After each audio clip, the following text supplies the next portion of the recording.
Well, meanwhile, Jewish students are demanding more protection and accountability from their institutions. My next guest is one of them.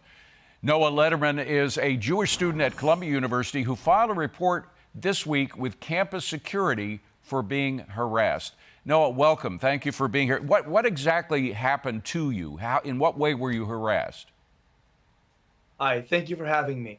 So, when I was walking from my dorm, which is on 122nd Street, towards campus, I was stopped in the street by a man who saw my yarmulke, and he said, "But you're not Jewish, you're European." And I said, "Excuse me?" And because I was confused. And then he continued to harass me for several minutes, claiming I wasn't Jewish, that I don't look Jewish, I don't present as Jewish, and then continued to follow me before I turned around and reported it to my dorm security. Now, had you heard anything back from Columbia? Because we, by the way, reached out to Columbia University to get their reaction to your side of the story, and they haven't so far talked to us. Have they talked to you? No, so I reported it to, I'm a student in the joint program with the Jewish Theological Seminary and Columbia University. I reported it to JTS because I think that their security, they're much more equipped to handle things quickly, and they're much more likely to respond and actually take action. Now, have you seen, we heard of Steve Harrigan's report mention one student who actually has been barred from the campus, but we have seen pictures of him. In fact, he was actually in an encounter with Ilhan Omar when she was there on Friday, yesterday. Have you seen people who are supposed to be off the campus, whether students or professors, who are now still on campus?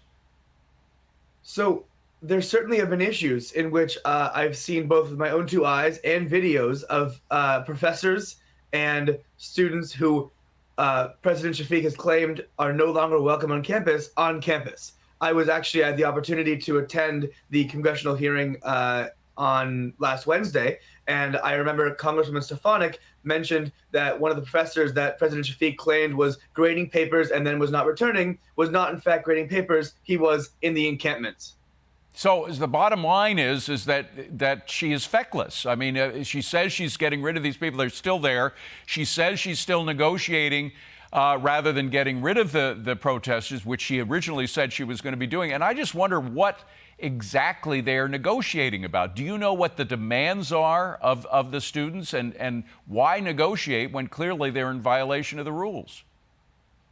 Well, the demands have been made pretty clear by the protesters and the people in the encampment. They claim that they want Columbia to divest. They want disclose, divest. We will not stop. We will not rest. However, I find it hard to believe that that is the only negotiation going on. I'm sure they have other requests and demands that they would like to have met. I would say regarding President Shafiq that when I came home from Washington, D.C., I was in a good mood because I was encouraged by the testimonies I'd heard during the hearing, specifically President Shafiq's promise that Columbia will not tolerate anti-Semitic threats, images, or other violations.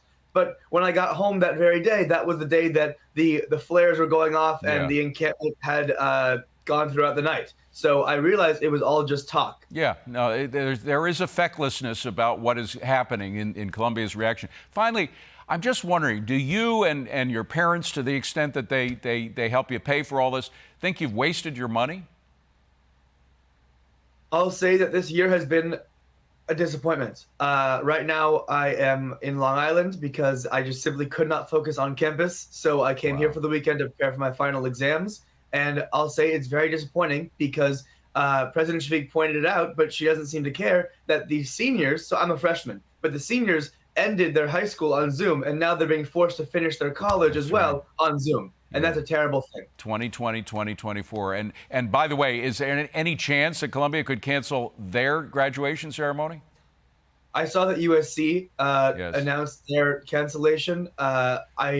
I don't think Columbia would cancel their graduation, and that's actually the issue that I would like to discuss, is that I think that commencement is the most important thing to the university. So by the time commencement rolls around, President Shafiq will have the encampments cleared.